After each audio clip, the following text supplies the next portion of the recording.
Hello and welcome to February's garden guide. I do have Iwan watching the rugby in the background, so if you hear some singing, that is just a side effect of a Welshman watching rugby. It's an absolutely stunning day here in central Portugal. It's about 21 degrees Celsius.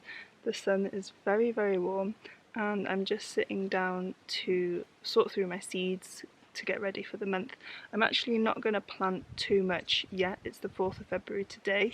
Our last frost date is between the 11th and the 20th of February, so I thought I would hold out until the end of Feb.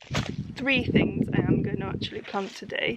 I have some pak choy seeds that I saved from a plant that I picked up in Lidl, like one to eat, and it still had its roots, so I managed to grow some seeds from that. Someone did mention I might not have too much success with this, but I'm going to try and see, and January's the last month to be sowing that, so I'm going to sow the last few because otherwise I have to wait till November. I'm going to keep my eye out for some actual seeds here.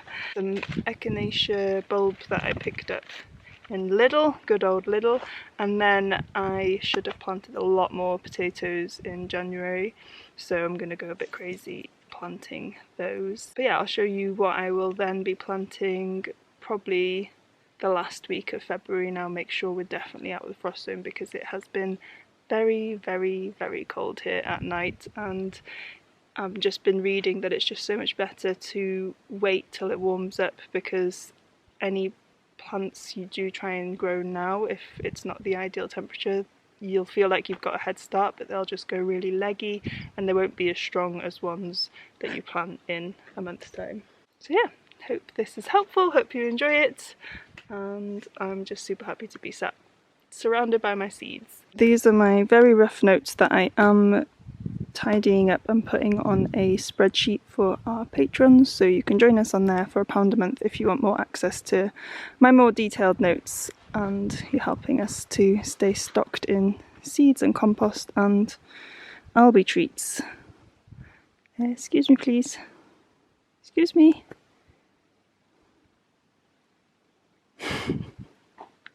Thank you. So these are the herbs I'm planning to plant. So we have dill, coriander, parsley, chives, some thyme. We have so much thyme in the garden, but I love it. I'm going to try and grow cumin this year. I think it will need to be kept in the greenhouse, but I'm going to give it a go. For vegetables and salads, I would plant this rouge métis. It grows absolutely amazing here. I have loads of it already in the garden, so I'm not going to sow any more this month, but an absolutely brilliant Asian green that's doing super well in this climate for me at the moment.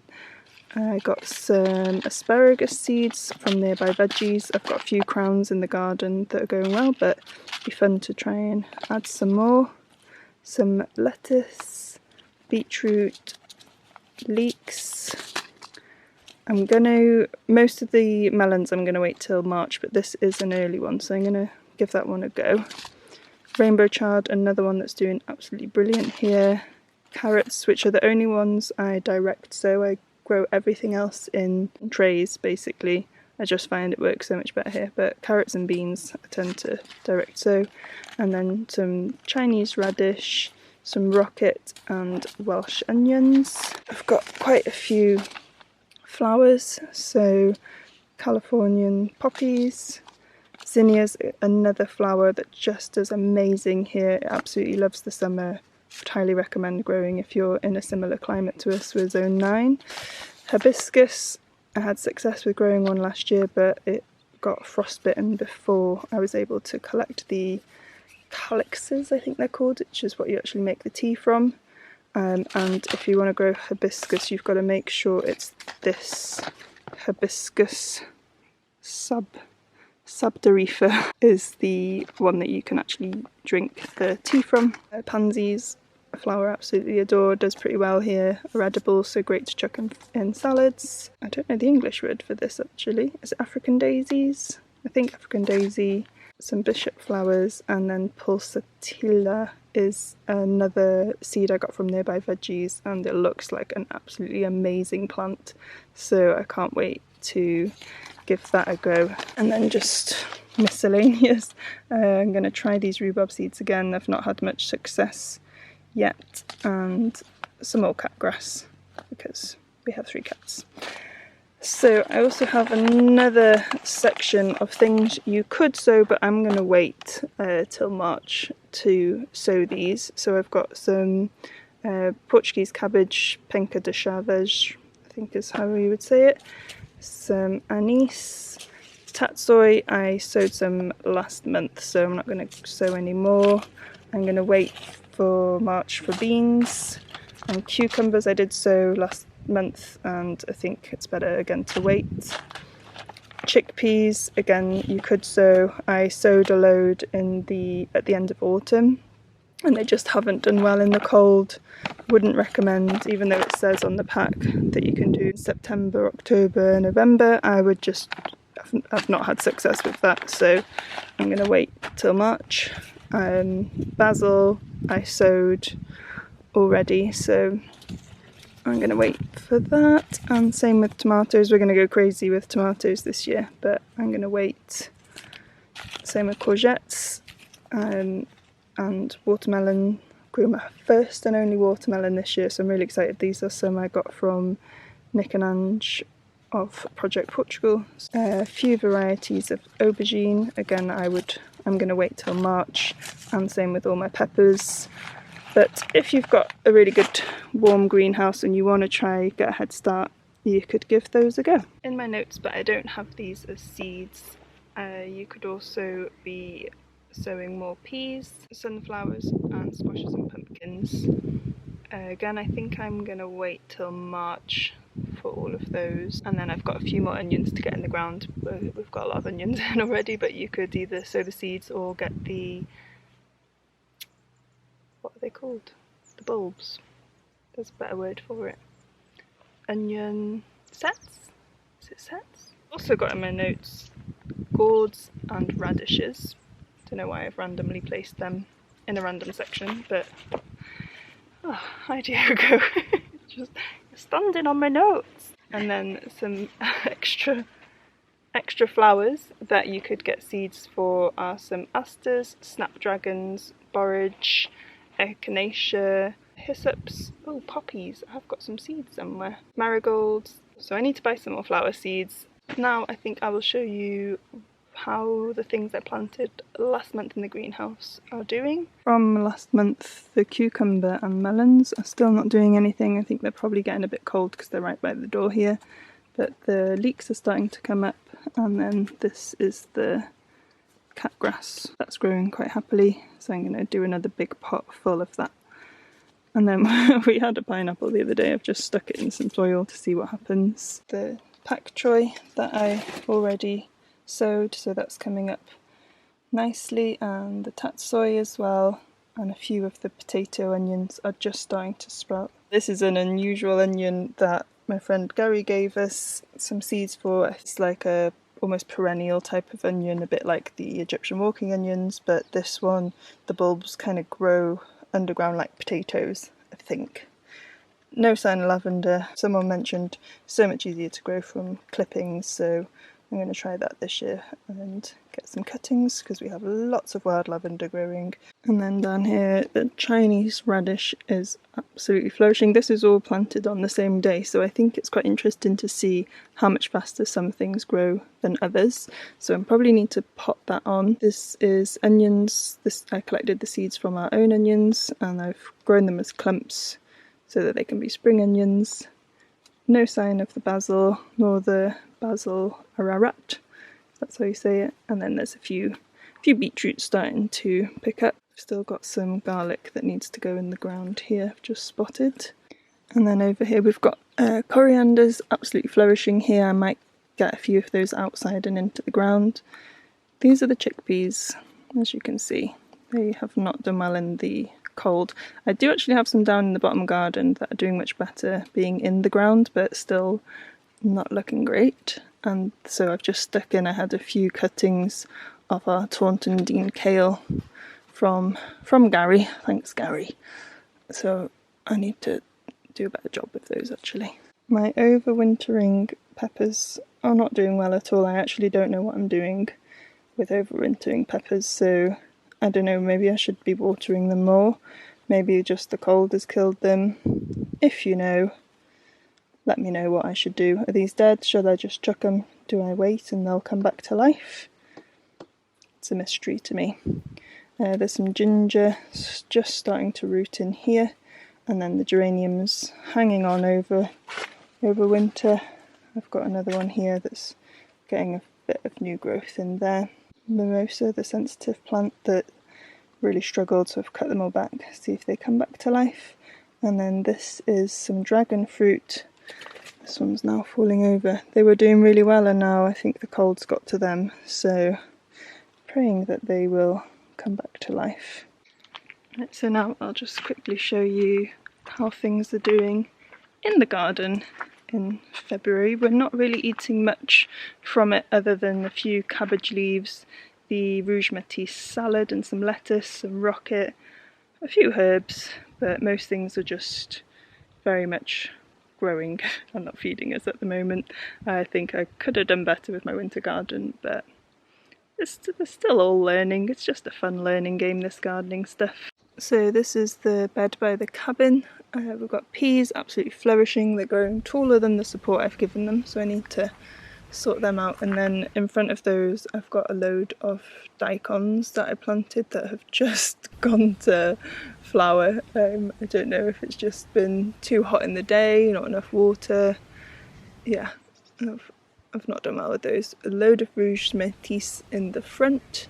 I've got some dill and some cauliflowers growing in here. We do have a lot of oak leaves falling from the oak tree, and someone did tell me that they're not very great mulch, so I have been picking that up to put in the compost. And I was reading that it's mostly because they kind of, when there's a lot of them, they create an impenetrable surface. So I think if you shred them up, or if there's not too many, it's okay. The onion and garlic bed is flourishing.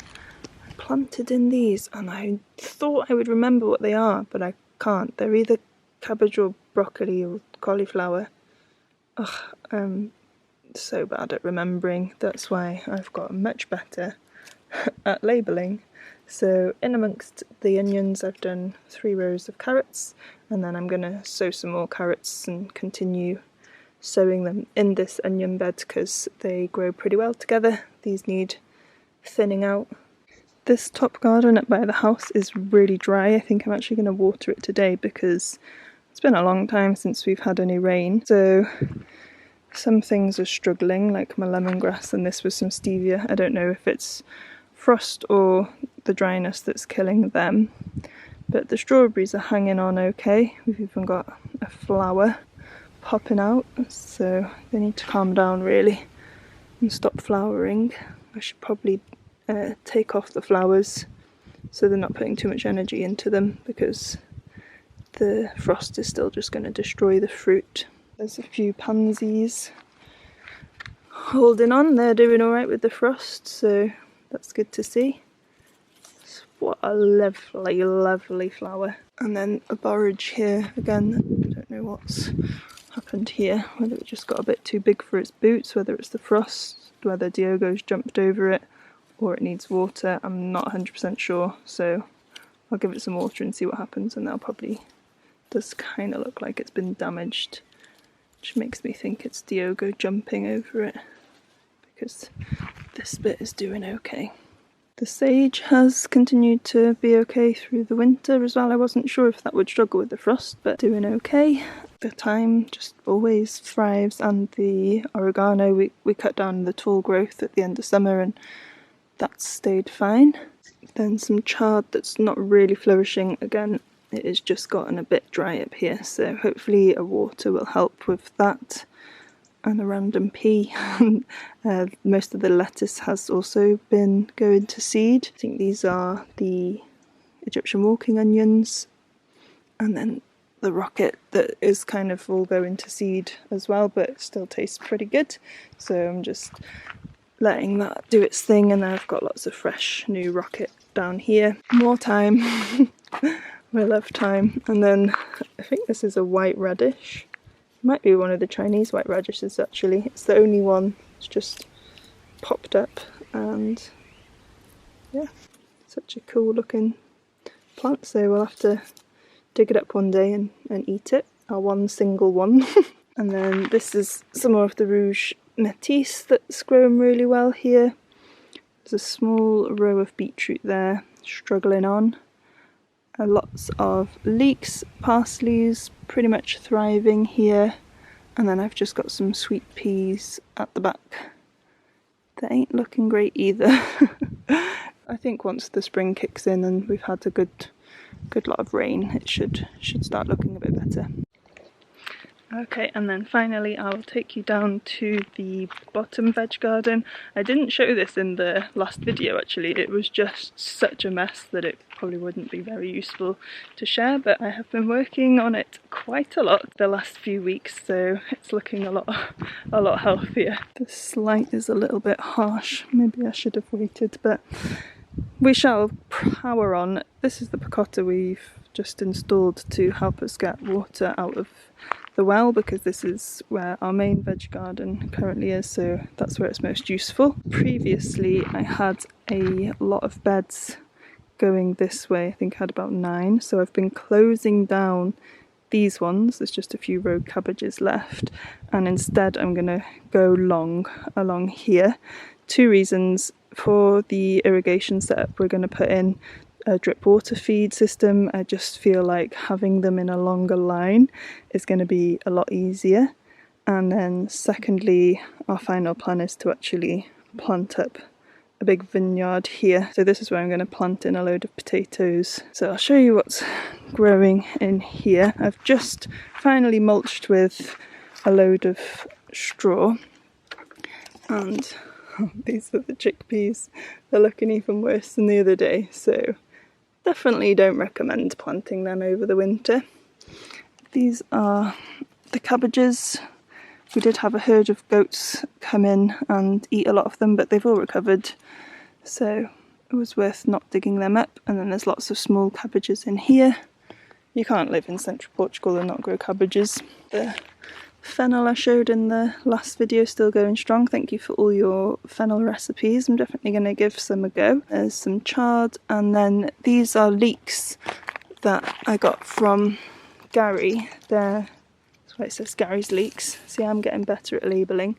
They're a perennial bulbous leek. I transplanted this chard from another part of the garden, so it's just getting a bit of a rest to settle in, but been super abundant.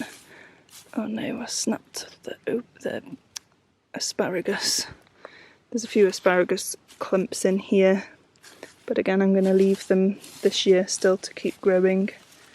They need 3 years before you harvest. So this path I'm collecting the bark from when I'm chopping firewood and trying to cover the path there, and then I did have the idea to maybe try and use some of these broken tiles and sort of break them up further to be this path. We'll see. Here is the Rouge Métis that I've been banging on about. It's just very happy here. I just come along and grab it and chop it. This one's starting to flower, but it still tastes good. It's such a beautiful leaf. I need to just finish weeding here, but we've got loads of cabbages in here amongst the straw and the weeds. So yeah, weeding, putting the straw down, and then this is the 1 row, or rows, 2 rows of potatoes that I have actually planted, and again covered them in lots of straw. And then down the middle we've got broccoli and dill growing pretty happily. I put a lot of compost down here, so hopefully that's going to do quite well. And then I've just remembered finally also actually that I have planted some oca bulbs. Would they be bulbs in here? Another plant that Gary gave me. And this is my old wooden toothbrush, really handy as a plant labeller when you've finished with it. So there you go, that's my February garden guide. I am no gardening expert, I am just learning as I go, and this is the kind of information I wish I'd had access to when I moved to Portugal, so I thought that's why I would create this, and it helps me to kind of, you know, do better in my own garden. So yeah, I hope you're finding it useful or interesting, and I love, love, love all your garden tips that you're also sharing with me. So yeah, thank you. Now I'm gonna, it's very hot, but I am gonna go and dig in some potatoes, I think, and sow some pak choi.